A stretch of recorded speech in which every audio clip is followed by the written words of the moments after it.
Fala pessoal, ligado aqui no canal, bora fazer um curta e hoje nós trazemos para você mais uma resenha tripla. Hoje nós vamos falar sobre 7 minutos depois da meia-noite, Beleza Oculta e A Lei da Noite. Vamos começar com o pior deles, que é sem dúvida alguma Beleza Oculta. O filme é dirigido por David Frankel e a primeira cena do filme nos apresenta os personagens do Edward Norton e do Will Smith. Nós temos uma sequência onde o Will Smith fala para a empresa onde ele trabalha que os conceitos fundamentais são amor, tempo e morte. E é interessante, porque o diretor ele usa um traveling circular que parte do rosto do Will Smith, e aí quando volta, a gente descobre que ocorreu um salto temporal. E aí a gente reencontra o Will Smith mais, não envelhecido, mas mais acabado, assim. Até aí, é interessante. Olha só que legal, o diretor usou uma abordagem visual pra retratar o envelhecimento e o contraste entre a felicidade e a tristeza. Eu pensei, porra, que legal, vai ver um filme bacana tá vindo aí pela frente. Logo em seguida, nós descobrimos que o Will Smith fez um daqueles dominós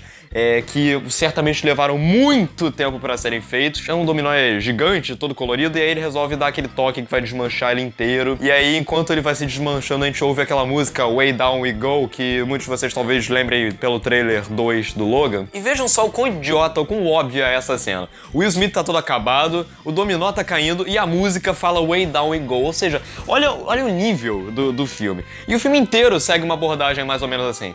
A trama do filme é a seguinte: o personagem do Will Smith, ele perdeu a filha há uns 6 meses, ele tá absurdamente acabado, inclusive quando eu coloco absurdamente, absurdo é um conceito que deve ser levado muito em consideração. E aí os amigos dele, o Edward Norton, a Kate Winslet e o Michael Peña, eles resolvem contratar alguns atores, na verdade um ator e 2 atrizes, entre elas a Helen Mirren e a Keira Knightley. Esse trio de atores vai interpretar o tempo, o amor e a morte. Eles vão chegar pro Will Smith e vão falar com ele. Por si só já é uma trama que já existe uma certa suspensão da descrença. Como é que eles vão fazer os atores falarem com Will Smith e ao mesmo tempo eles vão chamar outras pessoas pra fingirem que não estão conseguindo ver eles. É uma trama absurda, mas que poderia funcionar caso o filme não fosse tão idiota. O filme é cheio de momentos inacreditáveis. É um daqueles filmes que, pra indicar que um personagem vai morrer em breve, ele traz esse personagem tossindo. O personagem tosse e depois ele descobre que esse personagem tem uma doença grave que vai morrer em breve. Ou seja, olha o nível do filme. É cheio de cenas cafonas, como por exemplo, o Will Smith mandando cartinhas pra morte, pro amor e pro tempo. E o filme tem vários momentos onde ele não consegue se definir em que ponto ele vai se encontrar na fronteira que separa o bom humor da tristeza. Existem momentos, por exemplo, que são engraçados, mas você não sabe se o filme tá querendo ser engraçado ou se o filme tá querendo ser trágico. Tem uma cena que se passa num elevador, aliás, essa cena aqui, que o personagem do Edward Norton vai tentar conversar com o Will Smith, e o Will Smith faz umas caras e bocas e você... E aí você não consegue entender se o filme tá tentando ser engraçado ou se ele tá tentando ser trágico. O filme é cheio de momentos que são involuntariamente engraçados. Pra completar, a direção, ela não só não é nada demais, como ela ainda apela pra momentos absurdos, como por exemplo o personagem do Will Smith andando de bicicleta na rua à noite com uma cara sofrida que ninguém no mundo faz. O luto do Will Smith é uma coisa realmente tão brega, tão cafona, ele ficar trancado no quarto e ele não pagar o aluguel e ele ficar no escuro, aí ele sai à noite andando de bicicleta com aquela cara de maluco, e aí... meu Deus do céu. E claro, as atuações. Nós temos um elenco que no papel parece ser interessante, que é Edward Norton, Will Smith, a Kate Winslet, a Helen Mirren, Keira Knightley e o Michael Peña. Ou seja, porra, pelo menos alguma coisa interessante vai vir por aí. Todos eles estão pavorosos na tela. Muitos deles, inclusive o Will Smith, o Edward Norton um pouco... o Edward Norton também. E a Kate Winslet, você consegue ver na expressão deles que eles estão fazendo aquele papel pra tentar ganhar algum prêmio, sabe? Você vê no olhar deles, eu vou fazer esse filme pra ganhar todos os prêmios e tal. Assim, é um filme que eu não nego, é um filme que me despertou boas risadas.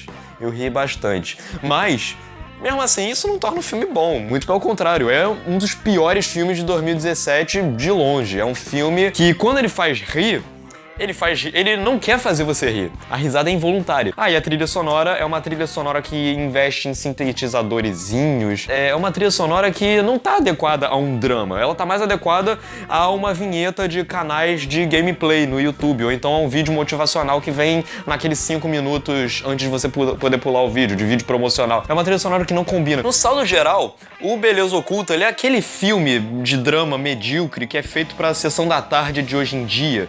Aquele filme filme ruim, aquele filme que chega a ser engraçado de tão tosco que é. É um dos piores filmes do ano de longe. Agora nós vamos falar sobre o novo filme dirigido e atuado por Ben Affleck, Live by Night, ou como ficou aqui no Brasil, A Lei da Noite. Que é um filme que se passa na época da Lei Seca em Nova York, é o que por si só já é interessante. Nós já vimos inclusive bons filmes relacionados a esse tema, e o Ben Affleck, ele é um assaltante, ele faz roubos que não são grandiosos, ele assalta bancos, ele assalta qualquer tipo de estabelecimento, mas ele tem uma relutância muito grande em ir pro mundo dos gangsters, até que em certo momento ele é praticamente forçado a entrar nesse mundo. E aí começam os problemas do filme. É um filme que me decepcionou um pouco, porque essa transição do Ben Affleck de um assaltante que não quer ter nada a ver com o mundo dos gangsters pra um gangster, de fato, ela é rápida. Você entende no início, o filme gasta uns 20 minutos pra estabelecer o porquê dele não querer ir pro mundo dos gangsters, só que aí, nessa transição desses 20 minutos iniciais pro resto do filme onde ele é um gangster, o filme não faz bem essa transição. E o desenvolvimento do personagem em si, ele é frágil, você não compra muito. Você não entende como que aquele personagem do início do filme pode ter se tornado aquele personagem do final, porque não existe um arco narrativo que te convença. E o roteiro do filme ele também tem um sério problema ao estabelecer os personagens coadjuvantes. Seja a Elle Fanning, seja a Zoe Saldanha e os outros personagens do elenco, todos eles surgem em momentos específicos onde o filme passa a gastar uns 10, 15 minutos focando na relação do Ben Affleck com esses personagens, mas ele não consegue construir uma transição, uma interligação, não consegue construir uma fluidez maior na narrativa. Fora isso, o projeto ele também tem um grande problema, que ele é uma grande alusão aos filmes de gangster, especialmente aos filmes de mafiosos. Ele tem muito de Coppola, ele tem muito de Scorsese, é claro, mas ele parece... A impressão que eu tenho é que ele é um filme que se satisfaz apenas remetendo aqueles filmes.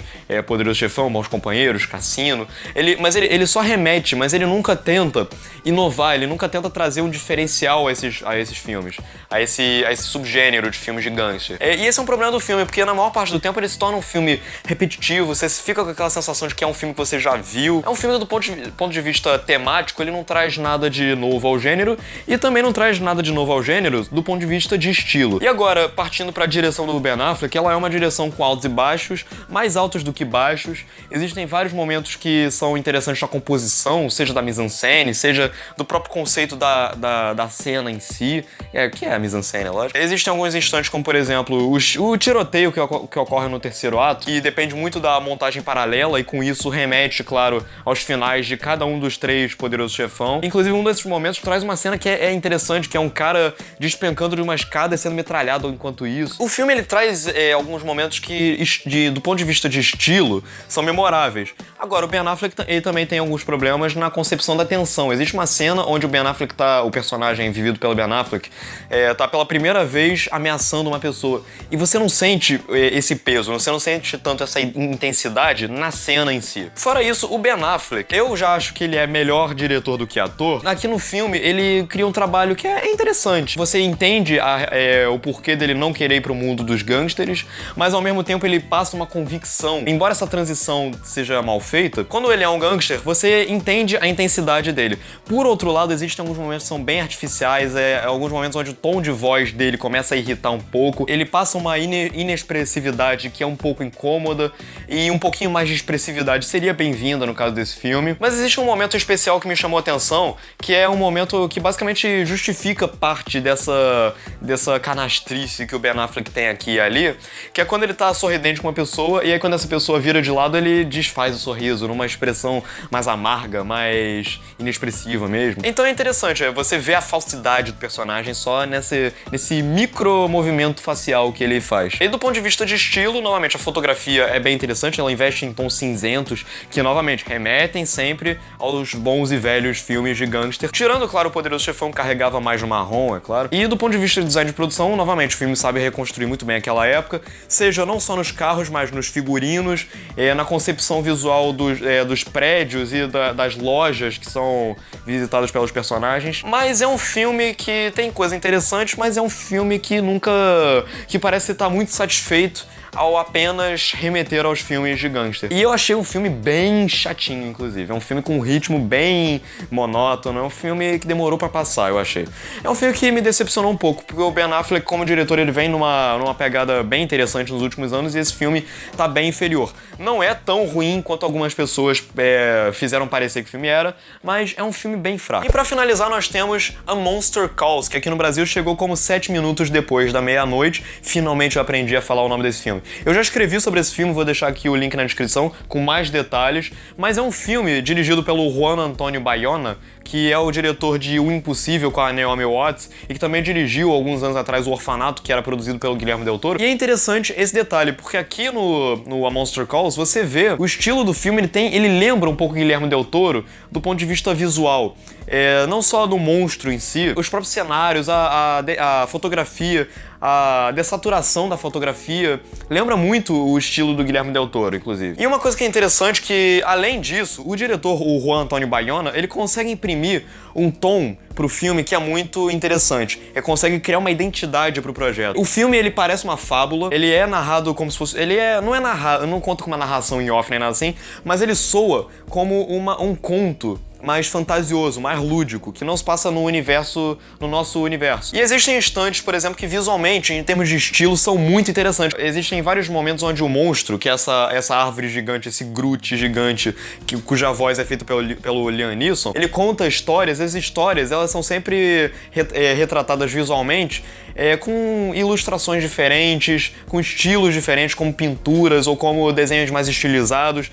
Isso é muito interessante, isso me chamou muita atenção, porque o filme, em termos estéticos, ele é um filme imaginativo, ele ressalta, inclusive, o imaginário infantil até, na forma como ele aborda a trama. E o filme me pegou também porque ele usa essa abordagem mais fantasiosa, mais fabulesca, mais lúdica, para desenvolver temas que são temas maduros, são temas até bem adultos, de certa forma. Como, por exemplo, a perda do maniqueísmo, a gente tem que deixar de lado essa ideia de que só existe bem e mal para poder aceitar o que tá à nossa volta e não ferir os nossos entes queridos, que a gente às vezes nem sabe que são queridos. O filme também se dá muito bem ao falar sobre a necessidade que a gente tem de não inventar mentiras. A gente tem essa mania de inventar mentiras que nós mesmos sabemos que são mentiras, mas que a gente quer acreditar nessas mentiras para não acreditar na verdade, que a verdade é sempre mais dura, sempre mais dolorosa. A gente vê essa mensagem sendo transposta de uma maneira muito clara no terceiro ato do filme, onde o personagem principal, o protagonista, o garotinho aqui, ele é obrigado a crescer, a aceitar a realidade, a dura realidade que tá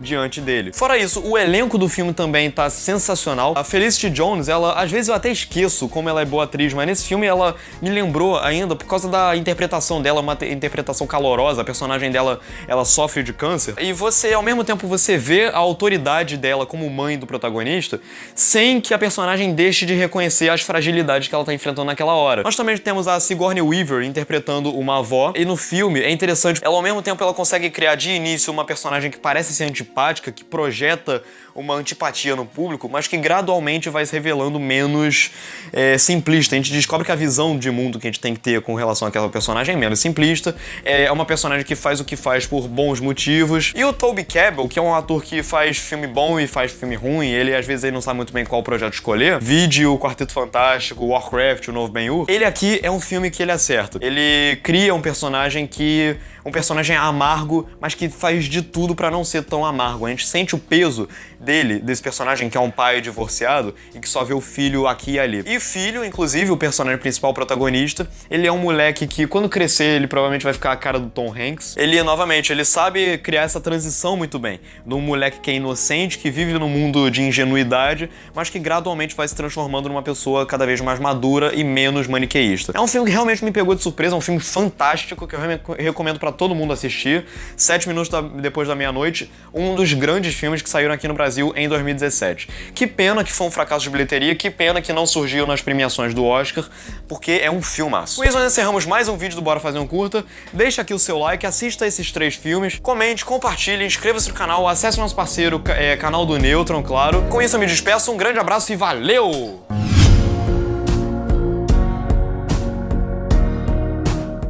E com isso... O que você tá fazendo? O que você tá fazendo? Sei lá, foi espasmo. Depois reclama do Arthur, cara. Ele reclama disso?